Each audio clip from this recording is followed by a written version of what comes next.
Oke, selamat pagi buat anak didik kami kelas 12. Semoga anak didik kami di rumah tetap dalam keadaan sehat. Oke, kali ini saya untuk membawakan video yang kedua, tetap masih dalam ruang dimensi 3. Untuk itu kita langsung ke materinya. Oke, kita masuk ke contoh yang kedua. Di sini sudah ada kubus. Pada kubus ABCD EFGH di titik P terletak pada FG. Oke, satu-satu. Terletak pada FG. Oke, di sini FG titik P. Kita misalkan di sini dia. Oke, titik P dengan FP sama dengan FP sama dengan 2PG. Oke, tentukan jarak titik A ke P. Oke, berarti titik A ke P. Oke, kita tarik garisnya.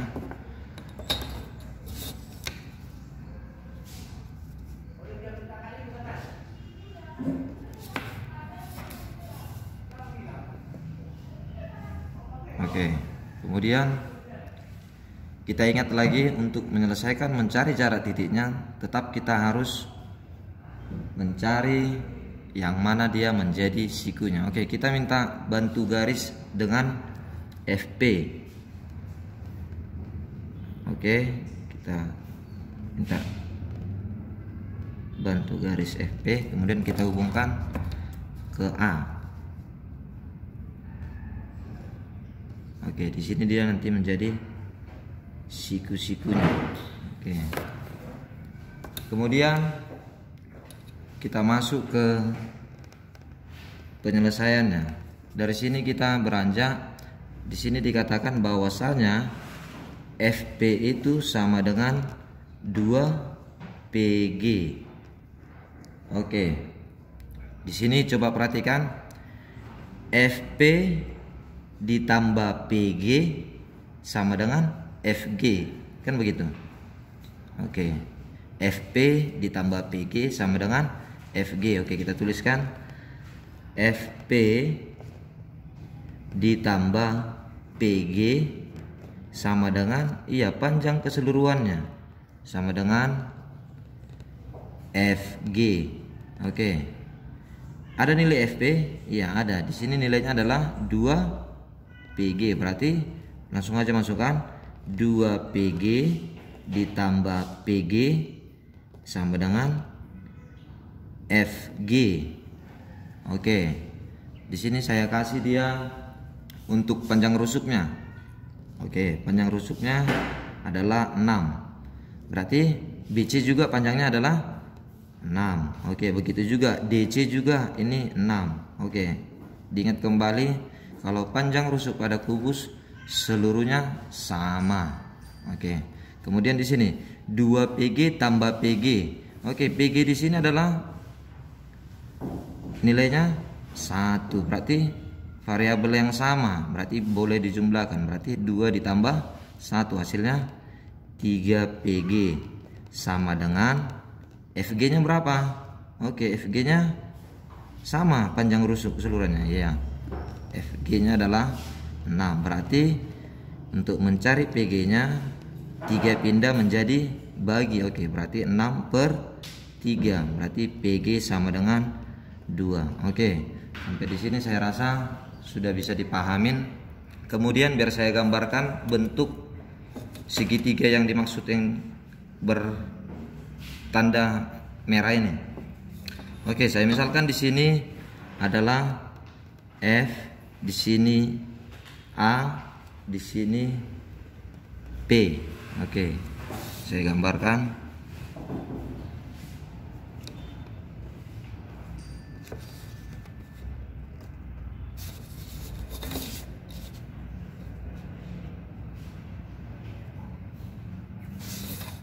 Oke, di sini tadi AF. Coba perhatikan. AF di sini pada video saya yang pertama, di sini AF adalah diagonal Iya, diagonal bidang. Kalau diagonal ruang antar sisi. Oke, kalau diagonal bidang di dalam sisi tersebut. Berarti AF. Kalau diagonal ruang dia adalah, oke, saya ingatkan kembali. Kalau dia diagonal bidang, dia adalah A akar 2. Oke, kalau diagonal ruang adalah A akar 3. Oke, saya rasa bisa diingat-ingat kembali dari video saya yang pertama. Oke, berarti otomatis nilai panjang garis AF, oke, sudah dapat. Berarti AF-nya adalah A akar 2. A ini adalah panjang rusuk, berarti 6 akar 2. Oke, berarti di sini AF adalah 6 akar 2. Oke, FP di sini adalah FP dikatakan 2 PG. PG-nya sudah dapat, berarti FP-nya di sini adalah 2 PG sama dengan 2 dikali PG-nya adalah 2, berarti sama dengan 4. Berarti FP sama dengan 4. Berarti otomatis nanti PG-nya berapa? Iya, 2 karena panjang rusuknya adalah 6. Oke, di sini nilai FP adalah 4. Oke, yang belum dapat adalah AP. Oke, seperti yang ditanyakan soal. Jarak titik A ke P. Tetap kita menggunakan aturan teorema Pythagoras. Oke, teorema Pythagoras. Oke, ini adalah sisi miring. Kembali saya ingatkan, untuk teorema Pythagoras adalah kuadrat sisi miring sama dengan jumlah kuadrat sisi lainnya. Oke, kuadrat sisi miring berarti AP kuadrat sama dengan jumlah kuadrat sisi lainnya. Sisi lainnya yang pertama AF dikuadratkan, jumlah FP dikuadratkan. Oke, nilai AF sudah ada. AF-nya berapa?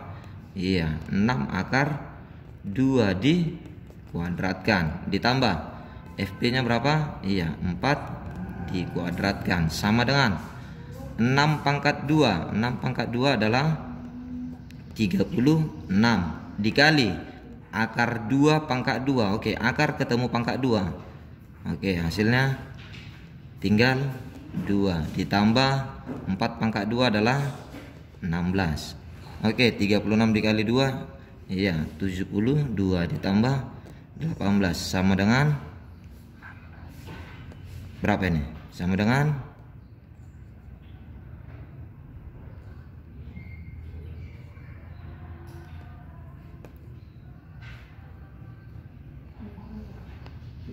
80. Oh, di sini 16 maaf. Di sini 16. Ini sama dengan berarti 88. Oke, ini adalah panjang AP kuadrat. Yang ditanya adalah AP. Oke, untuk menghilangkan kuadratnya sama seperti video yang pertama, AP kuadrat sama dengan 88, berarti AP sama dengan akar 88. Oke, akar 88 ini sama dengan akar 4 dikali akar 22. Ada nilai akar 4? Iya, nilainya adalah 2. Akar 22, ya tuliskan aja langsung. Oke, inilah dia untuk contoh soal yang kedua. Oke, kita masuk untuk materi yang berikutnya. Jarak titik ke garis. Oke, kita misalkan di sini. Ada suatu garis. Di sini kita misalkan titiknya. Oke. Yang perlu kamu perhatikan untuk pengertian jarak titik ke garis itu adalah jarak terpendek dari titik ke garis. Oke, contohnya begini. Di sini ada titik. Kalau saya tarik ke sini, oke, saya rasa ini kejauhan untuk mendekatin garis tersebut. Kalau ke sini, iya masih kejauhan. Kalau ke sini, iya masih jauh. Berarti kita ambil yang terpendek. Oke, kalau yang terpendek tarik aja dia tegak lurus ke garis tersebut.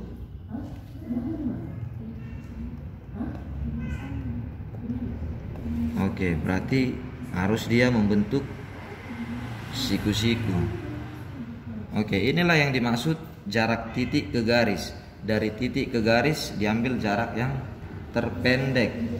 Oke, misalnya di sini dia titik A, di sini titik B, di sini adalah P.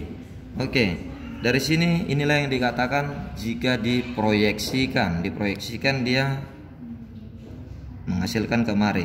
Hasil proyeksinya nanti dia menjadi P aksen. Oke. Kemudian di sini ada hubungan garis dan ruas garis. Bahwasanya garis dan ruas garis itu tidak sama. Oke, kalau garis nanti definisinya seperti begini kira-kira. Kalau garis itu adalah di sini ada titik A, di sini ada titik B. Oke. Begini dia. Oke. Ada titik A, ada titik B, ini garis AB. Kalau dikatakan dia garis, dia masih bisa diperpanjang. Oke, itu yang dikatakan dengan garis. Masih bisa diperpanjang. Oke, kalau ruas garis, kita misalkan di sini A, di sini B. Oke, kalau ruas garis hanya sebatas sepanjang titik A dan titik B. Oke, itu untuk garis dan ruas garis. Kita masuk untuk alat yang digunakan. Yang pertama pada teorema Pitagoras. Oke, kalau teorema Pitagoras biasanya itu digunakan pada segitiga siku-siku. Oke, di sini dalam halnya nanti bagaimana jika dia tidak siku-siku. Oke, yang pertama di sini adalah kita misalkan di sini titik A, di sini titik B, di sini titik P. Oke, kita misalkan di sini titik P.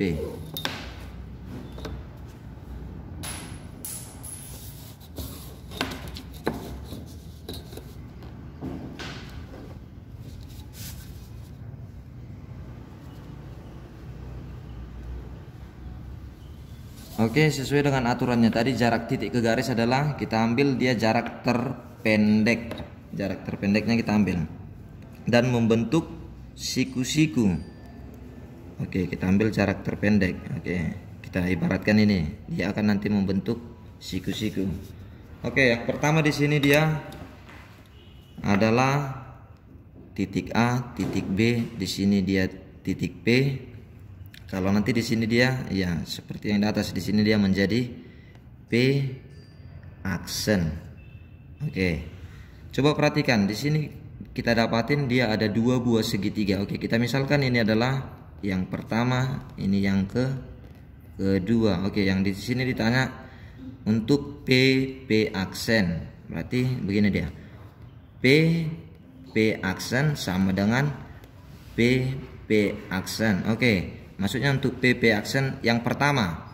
Yang pertama coba kamu lihat yang saya arsir. Yang saya arsir yang pertama. Oke. Itu pada segitiga yang pertama. Di sini adalah PP aksen yang ditanya. Bagaimana untuk mencari PP aksennya? Oke, digunakan juga dia dengan teorema Pitagoras. Teorema Pitagoras itu adalah kuadrat sisi miring sama dengan jumlah kuadrat sisi lainnya. Oke, ketepatan yang di sini yang ditanya bukan sisi miring, melainkan PP aksennya, sisi tegaknya. Berarti bagaimana dia? Oke, yang terpanjang dikurang yang terkecil. Oke, yang terpanjang adalah sisi miringnya AP. Berarti di sini AP kuadrat dikurang sisi lainnya. Berarti sisi lainnya adalah AP aksen. Oke, bukan AP pangkat 1. Satu lagi untuk pada segitiga yang kedua sama halnya dengan yang pertama. Kalau ditanya PP aksen, berarti mana dia? Oke, sisi miring dikurang sisi lainnya. Sisi lainnya adalah BP aksen. Oke, sisi miringnya mana sini? Dari segitiga yang kedua. Iya, BP. Berarti di sini BP kuadrat sama dengan dikurang BP aksen. Oke, berarti nanti di sini Pada teorema Pitagoras kalau ada kamu jumpain segitiga yang seperti begini, rumusannya ini pasti akan sama. Oke, nanti kita akan masuk ke contohnya. Di sini yang berikutnya, perbandingan luas segitiga. Sama halnya. Oke, kita masuk perbandingan luas segitiga. Oke, sebelumnya ada yang tadi yang kurang. Di sini kan sisi miring. Sisi miring adalah jumlah kuadrat sisi lainnya. Oke, ketepatan di sini sisi miring diketahuin. Yang tidak diketahui adalah PP aksen. Berarti yang terpanjang dikurang yang terkecil. Di sini berarti yang terpanjang AP kuadrat dikurang AP aksen, iya, kuadrat. Oke, begitu juga dengan BP aksen kuadrat. Oke. Sekarang kita masuk perbandingan luas segitiga. Oke, kita misalkan dia juga ada dia di 2 titik. Kita misalkan dia ada di 2 titik, di sini titik A, di sini titik B. Oke, kita misalkan di sini P.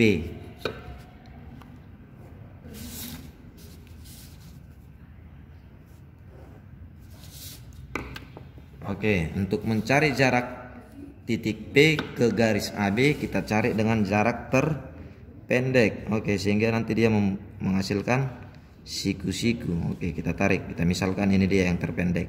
Oke, nanti di sini dia akan membentuk siku-siku. Oke, yang pertama dia untuk perbandingan luas. Saya rasa kamu masih ingat untuk luas segitiga. Oke, untuk luas segitiga yang sederhananya adalah luas segitiga adalah setengah alas dikali tinggi ataupun alas kali tinggi per 2. Oke, yang mana aja sama. Oke, kita pakai yang di atas saja.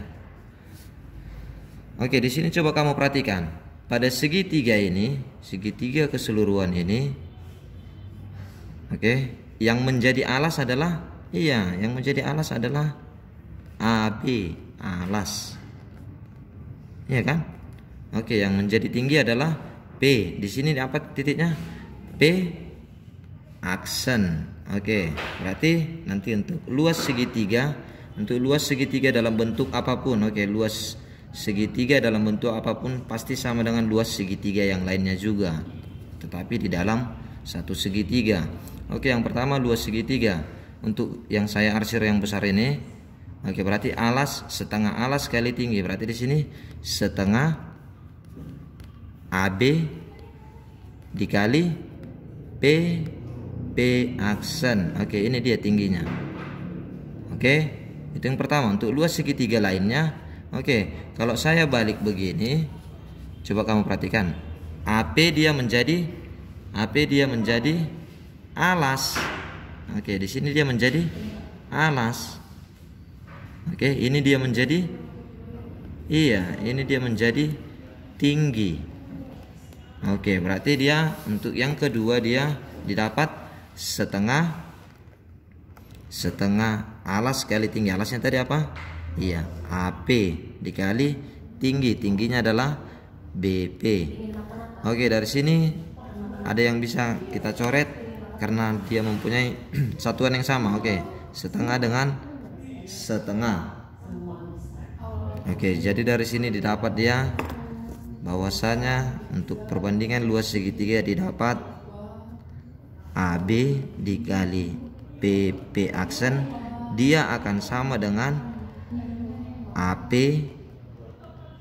dikali BP.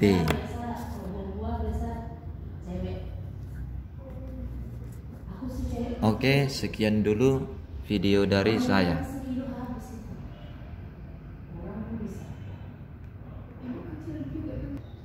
Oke, terima kasih kepada anak didik kami yang telah menonton video ini sampai habis. Kita akan lanjut ke materi berikutnya pada video saya yang ketiga. Oke, terima kasih.